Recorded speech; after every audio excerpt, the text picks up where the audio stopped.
We are, like I said, Paddington stories. This one is called A Bear Called Paddington by Michael Bond. Chapter 1. Please look after this bear. Mr. and Mrs. Brown first met Paddington on a railway platform. In fact, that was how he came to have such an unusual name for a bear, for Paddington was the name of the station. The Browns were there to meet their daughter Judy, who was coming home from school for the holidays. It was a warm summer day, and the station was crowded with people on their way to the seaside. Trains were humming, loudspeakers blaring, porters rushing about shouting at one another. And altogether there was so much noise that Mr. Brown, who saw him first, had to tell his wife several times before she understood. A bear in Paddington Station? Mrs. Brown looked at her husband in amazement. Don't be silly, Henry. There can't be. Mr. Brown adjusted his glasses. But there is, he insisted. I distinctly saw it. Over there near the bicycle rack. It was wearing a funny kind of hat. Without waiting for a reply, he caught hold of his wife's arm and pushed her through the crowd, round a trolley laden with chocolates and cups of tea, past the bookstall and through a gap in a pile of suitcases towards the lost property office. There you are, he announced triumphantly, pointing towards a dark corner.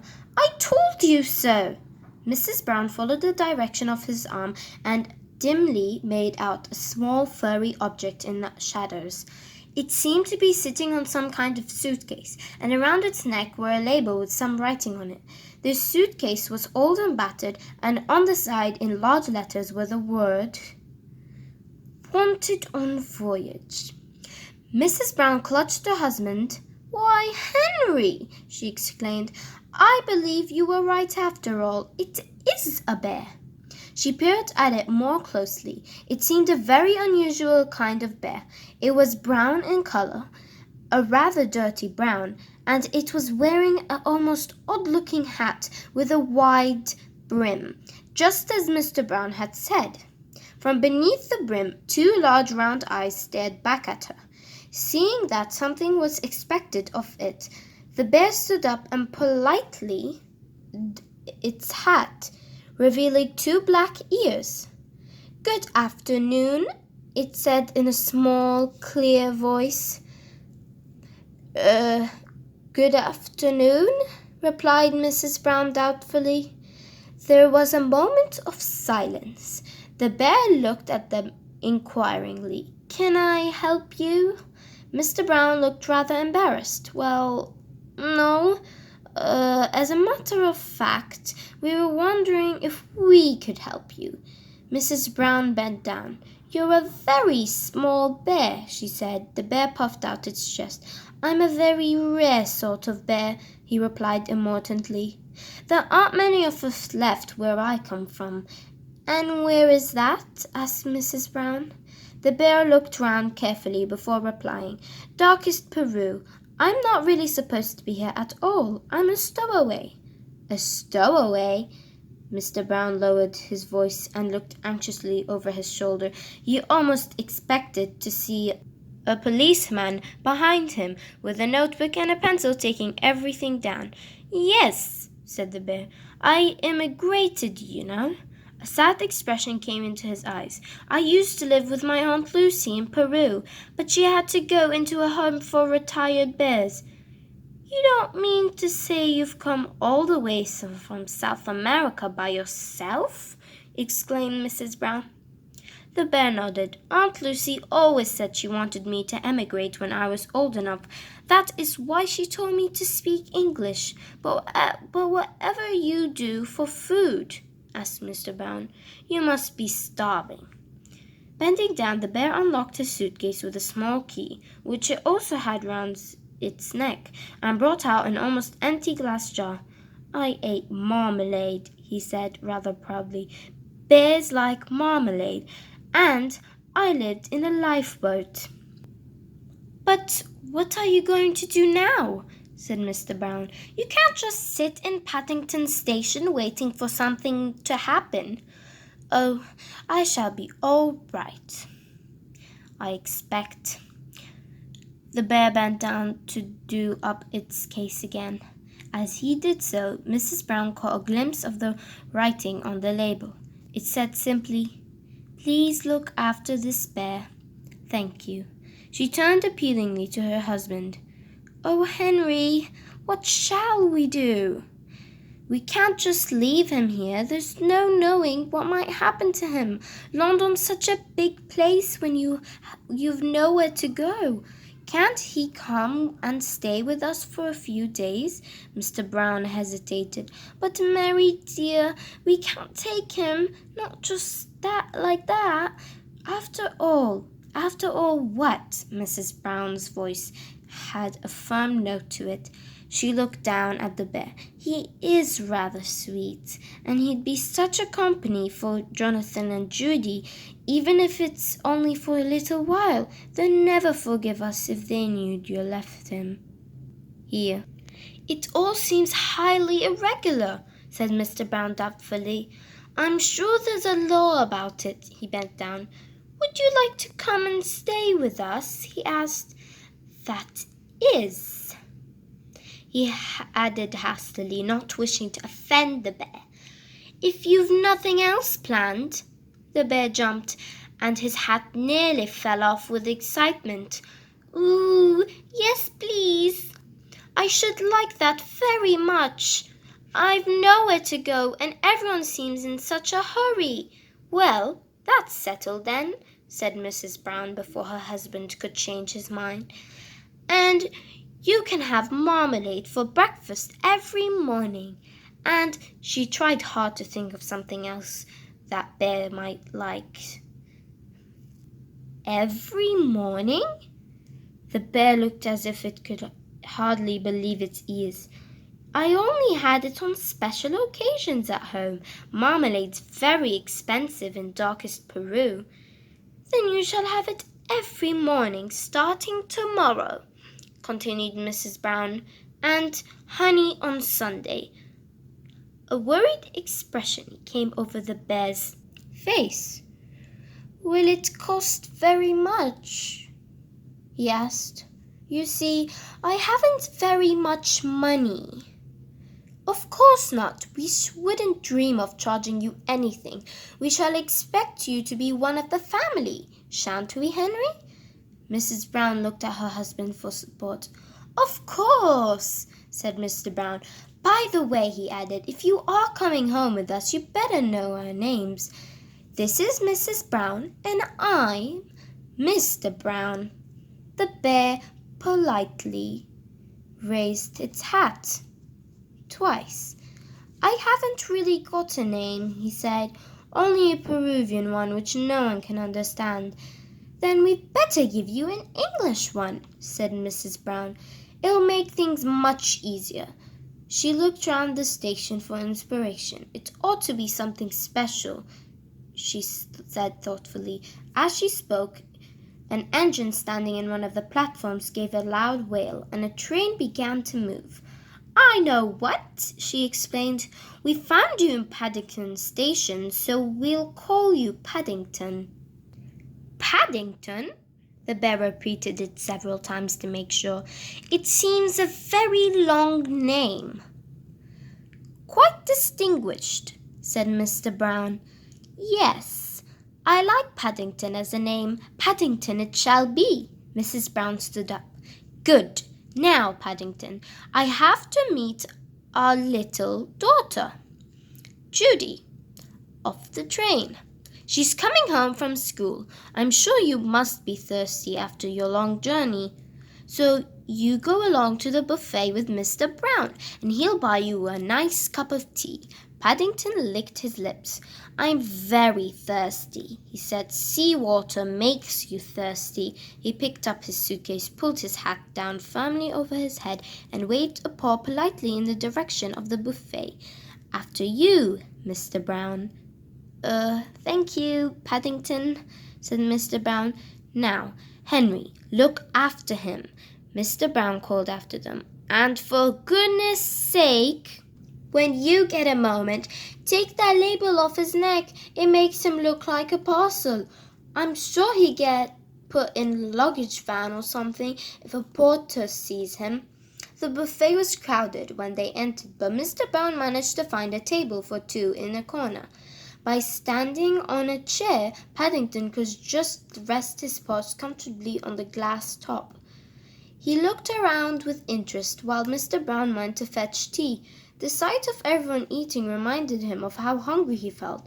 There was a half-eaten bun on the table, but just as he reached out his paw, a waitress came up and swept it into a pan. "You don't want that, dearie," she said, giving him a friendly pat. "You don't know where it's been." Paddington felt so empty he didn't really mind where it had been, but he was much too polite to say anything. "Well, Paddington," said Mr. Brown, as he placed two steaming cups of tea on the table and a plate piled high with cakes, "how's that going on with?" Paddington's eyes glistened. "It's very nice, thank you," he exclaimed, eyeing the tea doubtfully, "but it's rather hard drinking out of a cup. I usually get my head stuck, or else my hat falls in and makes it taste nasty." Mr. Brown hesitated. "Then you'd better give your hat to me. I'll pour the tea into a saucer for you. It's not really done in the best circles, but I'm sure no one will mind just this once."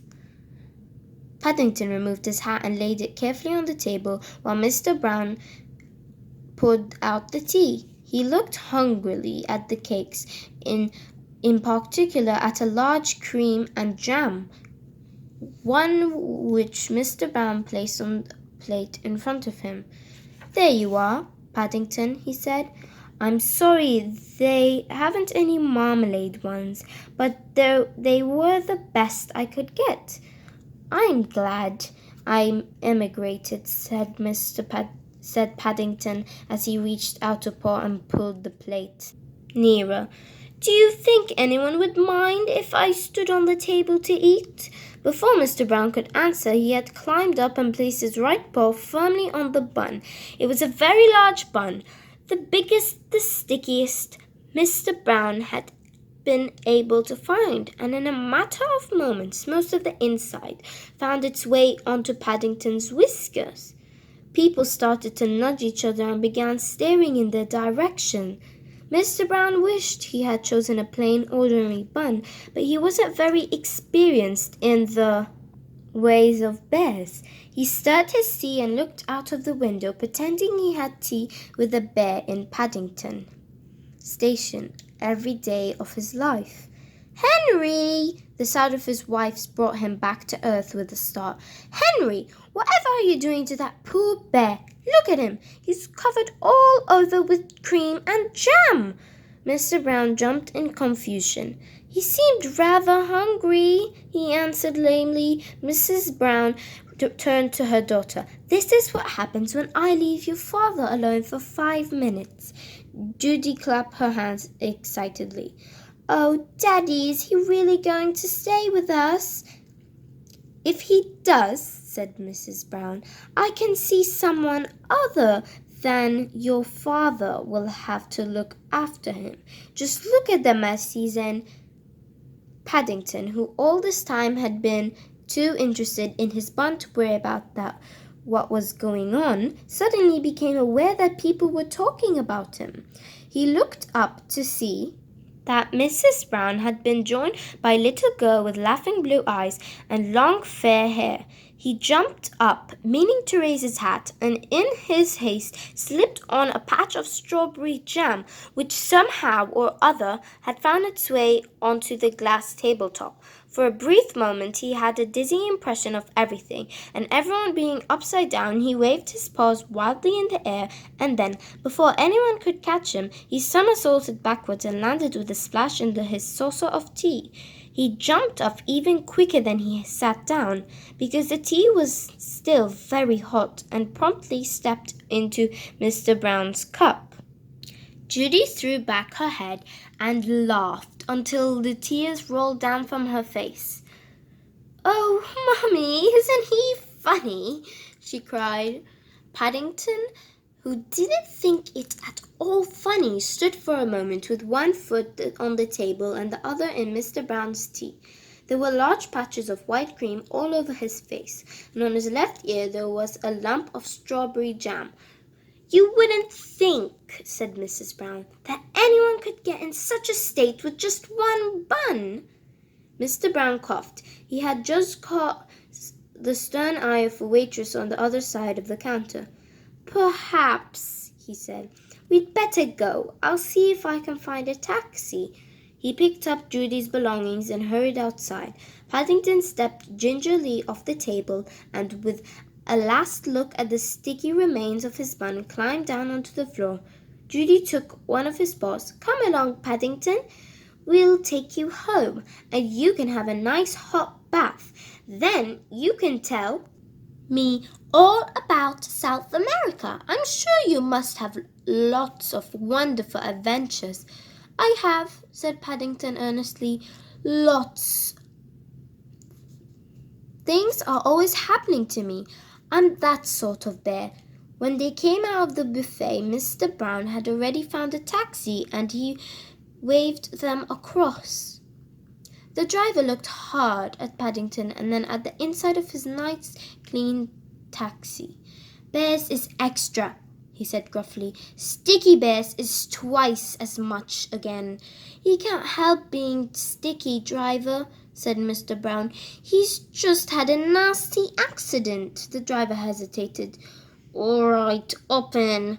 But mind none of it comes off me interior. I only cleaned it out this morning." The Browns trooped obediently into the back of the taxi. Mr. and Mrs. Brown and Judy sat in the back while Paddington stood up on a tip-up seat behind the driver so that he could see out of the window.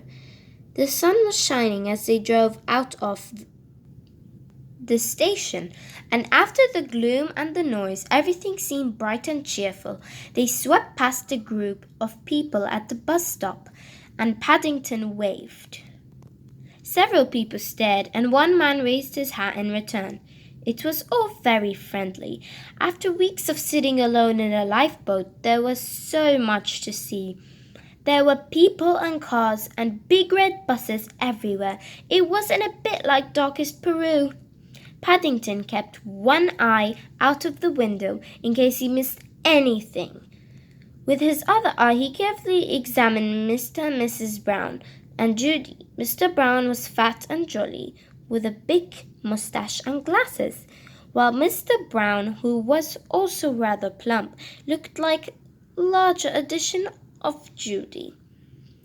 Paddington had just decided what he was going to like staying with the Browns when the glass window behind the driver shot back and a gruff voice said, "Where did you say you wanted to go?" Mr. Brown leaned forward.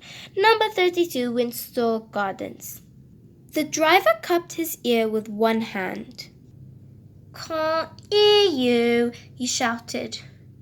Paddington tapped him on the shoulder. "Number 32, Windsor Gardens," he repeated. The taxi driver jumped at the sound of Paddington's voice and narrowly missed hitting a bus. He looked down at his shoulder and glared. "Cream!" he said bitterly. "All over me new coat!" Judy giggled, and Mr. and Mrs. Brown exchanged glances. Mr. Brown peered at the meter. He half expected to see a sign go up, saying they had to pay another 50 cents. "I beg your pardon," said Paddington. He bent forward and tried to rub the stain off with his other paw.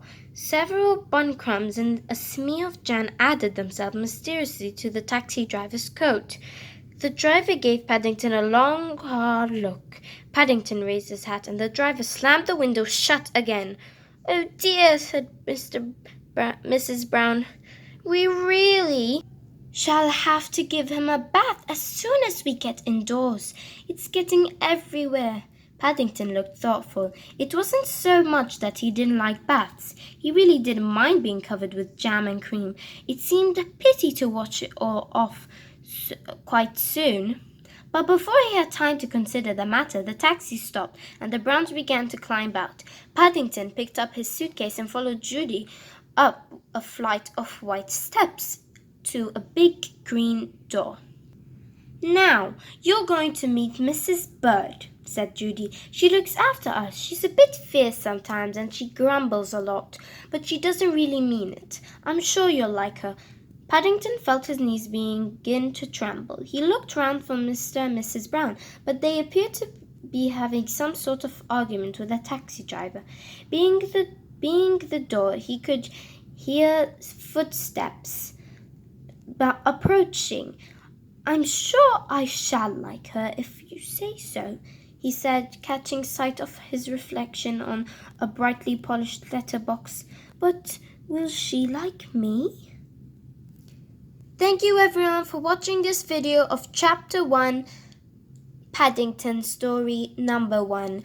Hope you see me tomorrow post Chapter 2. See you then.